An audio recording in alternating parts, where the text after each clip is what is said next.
What's up, everyone? Welcome to the channel. Today, we're talking about something that's been brewing for a while. Dana White and his complete obsession with money over the merit in the UFC. This isn't just a one-off issue, okay? We've been seeing this pattern for years, but now it's become more blatant, more shameless, and frankly, more disgusting. And it's been happening for, forever, I think. But the two most recent examples are Magomed Ankalaev and Tom Aspinall. They are the perfect cases to show just how far Dana White has gone down this road. Okay, so buckle up because we're going to dive deep into why Dana White needs to step aside for the good of the sport. Okay, first off, let's talk about Dana White's roles in the UFC. Okay, Dana White is a businessman. There's no denying that. He's a promoter. Okay, and in the early days of the UFC, we can't deny he did some great things. Back when UFC was struggling, when MMA was seen as a fringe sport, Dana did what needed to be done to get the sport off the ground. He made deals, great deals. He brought in lots of money, and he turned the UFC into a global brand. And for that, he deserves some credit. But here's the problem. Dana is still operating like the UFC is this scrappy little organization that needs to do anything to survive. Newsflash, Dana, the UFC is now a multi-billion-dollar organization. Okay, it's printing money every week. The UFC doesn't need to rely on cheap, trashy tactics to stay relevant anymore. It's time to evolve, to grow up, okay, and start focusing on the integrity of the sport. But that's not happening, is it? No, because Dana White is still treating the UFC like it's his personal cash cow. Okay, now let's dive into the case of Magomed Ankalaev. Ankalaev is one of the most skilled fighters in the UFC right now. He's a guy who's done everything's right. He's climbed the ranks. He's won his fights, okay? And he's shown that he's a serious contender. But for some reason, Dana White has decided that Ankalaev isn't worthy of a title shot. I think he has personal problem with Ankalaev, in my personal opinion. But why?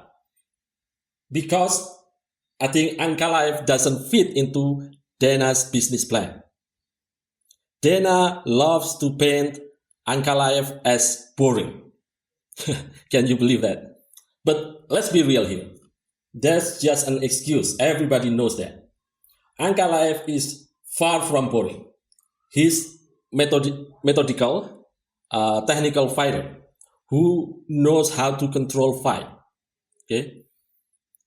But because he doesn't have the flashy knocks out, or trash talking persona that Dana loves to market, he's being sidelined. And there's another layer to this. Don't forget, Ankalaev is a Muslim from Dagestan. He's not going to bring in the same kind of fan base as someone like Alex Pereira, who's from Brazil and has a massive followers. And let's not ignore the fact that fighters like Ankalaev, Muslim fighters, most of them cannot fight during Ramadan. This apparently doesn't fit into Dana's schedule. So instead of supporting and promoting one of the best fighters in the division, Dana throws him under the bus. Okay, and And then there's Alex Pereira. Okay, let's be honest here. Pereira is Dana's or UFC's golden goose. These guys got everything Dana loves. Knockout power, a massive fan base from Brazil, and an exciting style that's tailor-made for, highlight reels, if you like. And let's not forget, Pereira stepped up on short notice for UFC 300. That kind of loyalty is gold in Dana's eyes. So what does Dana do? He protects Pereira. He makes sure Pereira is always in the spotlight, even if it means pushing aside other deserving fighters like Ankalaev. But here's the thing. This isn't just about Ankalaev and Pereira. This is about a pattern we've seen over and over again. Dana White isn't interested in what's best for the sport. He's interested in what's best for his bank account. And if that means pushing aside deserving fighters, so be it. Ankalaev is just the latest example of this. Now, let's talk about Tom Aspinall. This is another case where Dana's business interests are clearly getting in the way of the sport. Aspinall is a phenomenal fighter. He's young, he's hungry, and he's got all the tools to be a future champion. But here's the problem.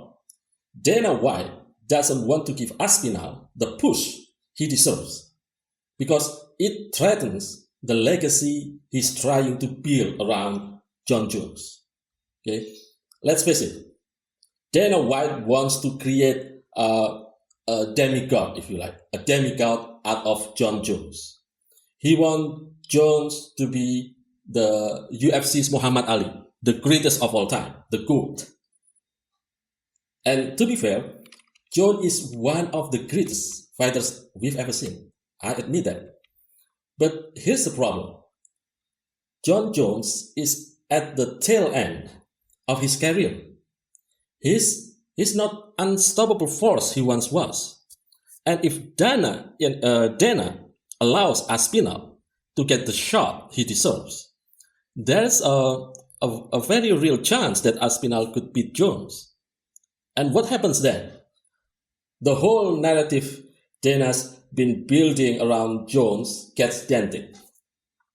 Suddenly, Jones isn't this invincible legend. He's just another fighter, who got beaten by the next generation. And Dana can't have that. So what does he do? He holds Aspinall back.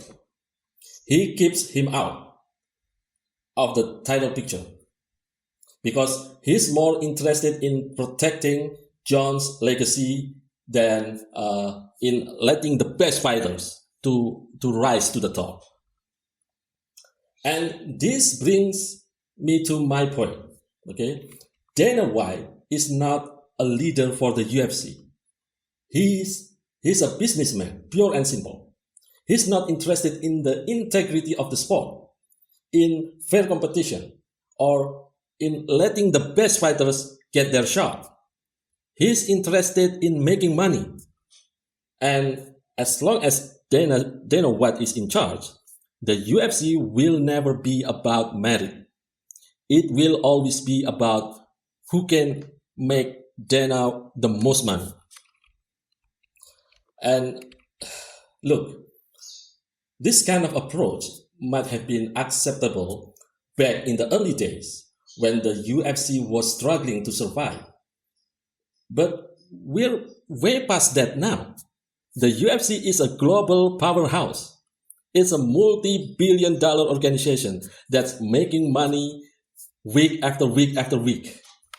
The UFC doesn't need to rely on cheap tactics and favoritism anymore. It's time to evolve, to grow up, and to start focusing on what really matters, the sport itself. But that's not going to happen as long as Dana White is in charge. He's shown time and time again that he's not interested in what's best for the sport. He's interested in what's best for his bottom line. And that's why it's time for Dana White to step aside. It's time for someone who actually cares about the sport to take the reins. Someone who understands that the UFC is more than just a business. It's a sport that deserves respect. Dana White, he has never stepped into the octagon as a fighter. Okay, he's never had to put his body on the line, to train for months, to go through the blood, sweat, and tears that every fighter goes through. Yeah. And he's never taken a punch. He's never been knocked out. He's never had to fight for his life in the cage. Okay, but he's more than happy to sit back and make millions of the backs of fighters who do. He's more than happy to play favorites, to protect his golden goose, and to throw the rest of the wolf, to the wolves if it suits his business plan. And let's not forget, this is the same guy who had no problem punching or slapping, to be exact, his own wife in public. This is the guy who's supposed to be the face of the UFC, the leader of the sport. But he can't even control his own temper. How are we supposed to trust him to make fair, unbiased decisions for the fighters when he cannot even keep his own life in check? Okay? Dana White needs to go. The UFC has outgrown him. It's time for a new era. I think, an era where merit matters, where the best fighters get the opportunities they've earned, okay? And where the sport is respected for what it is, a legitimate world-class competition. Okay? So, to wrap this up, Magomed Ankalaev deserves better. Tom Aspinall deserves better. Every fighter on the roster deserves better. And as fans, we deserve better too. We deserve to see the best fights, the best matchups, and the best of the sport. But as long as Dana White is in charge, that's not going to happen. It's time for Dana to step aside and let someone who actually cares about the sport take over. Okay? Thanks for sticking with me through this rant. Guys, if you agree, hit that like button, share your thought in the comments, and don't forget to subscribe for more content. Let's keep the conversation going, okay? And let's push for the change that the UFC desperately needs. Okay, see you next time.